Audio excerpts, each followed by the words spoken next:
Welcome back to the channel and welcome back to another edition of Props of the Week. As always, King of Crackdown, me, King of Crackdown, and Prosmo Bets giving you our props for the week.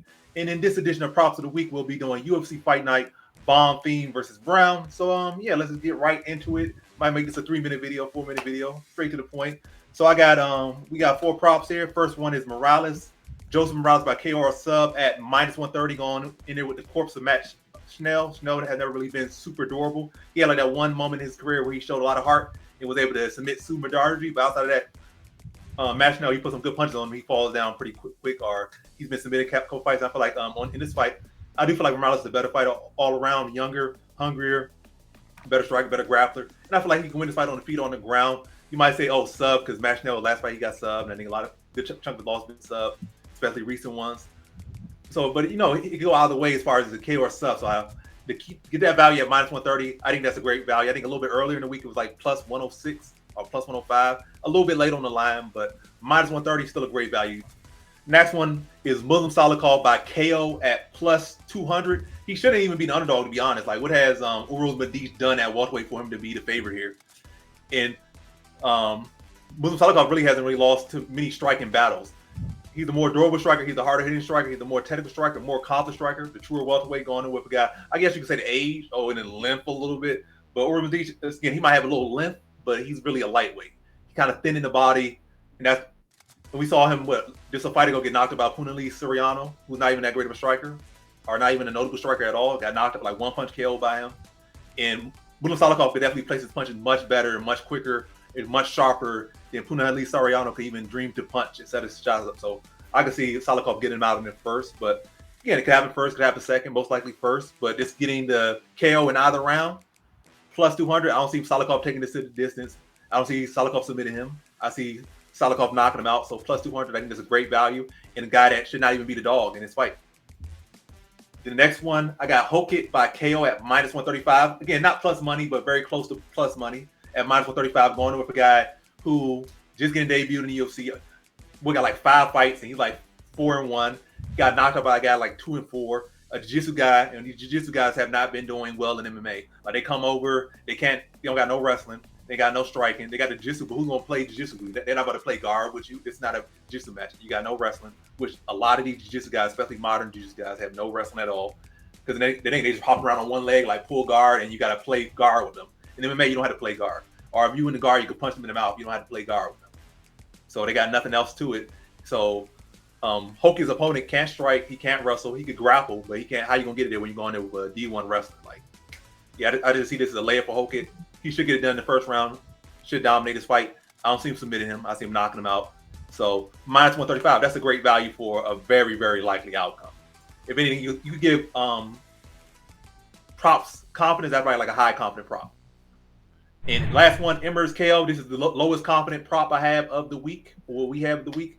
And it's plus 275 Emmers by KO. I feel like Hyder Emil is very hittable, and I don't feel like he's that durable.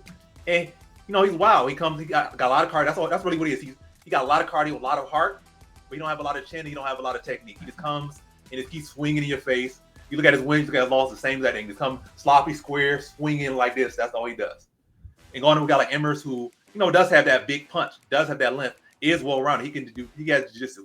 I think he's a BJJ black belt first before he even striking. So he could grapple.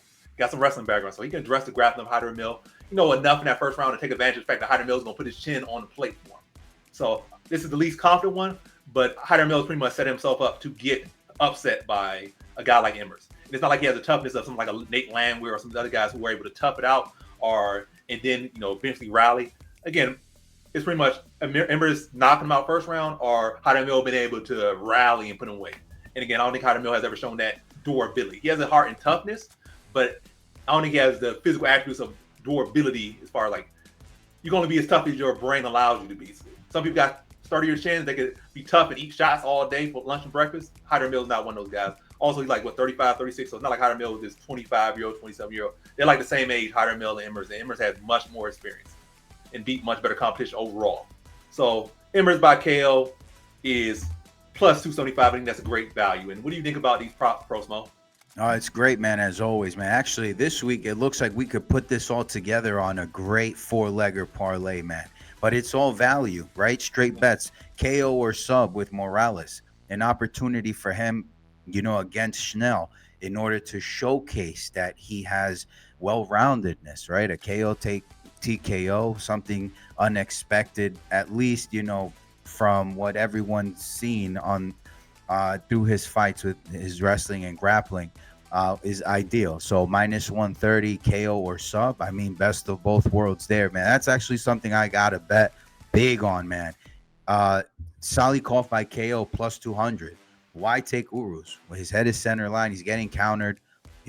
This guy Salikov operates with all his limbs. So for a finish at +200, why not? -135 Hokit. He's got, my God, if there's a metric where you could determine how much he is disproportionate to his opponent when it comes to MMA experience, that you've got it at -135. Hokit is going up against a tomato can. Hokit's got all the regional MMA experience. So at -135 by KO over a -450 money line any day of the week, brother. Any day of the week. Emmers by +275 KO. Hyder Emil, he finished Ji Seung Kim, Jin Young Sung at the Apex with his forearms. Unleashed the combination against Octagon Wall with his forearms. I thought that was so ridiculous. So you're right. He not only is he 35 years of age, but his striking that was questionable, man. So yeah, at +275 for someone with that range, and I rate Emmers much better than a lot of folks like Daniel Marcos or uh, uh, this fighter Montel Jackson. At +275, there's no way you don't take that. There's no way you don't take that. So fire. I like it. Yep. So those have been the props of the week for UFC Fight Night, Bonfim versus Brown. Let's run through them one more time before we call it a video. Morales by KO or sub at -130. Salikov by KO at +200. Hokit by KO at -135. And last but not least, well, it's kind of least, Emmers by KO at +275, the best value that we are giving you for the week. And yeah, those have been the props of the week. Once again, me, King of Crackdown, and Pro Small Bets giving you our props of the week for UFC Fight Night, Bonfim versus Brown. Thanks for watching, guys. Like, comment, subscribe, and come back for more videos.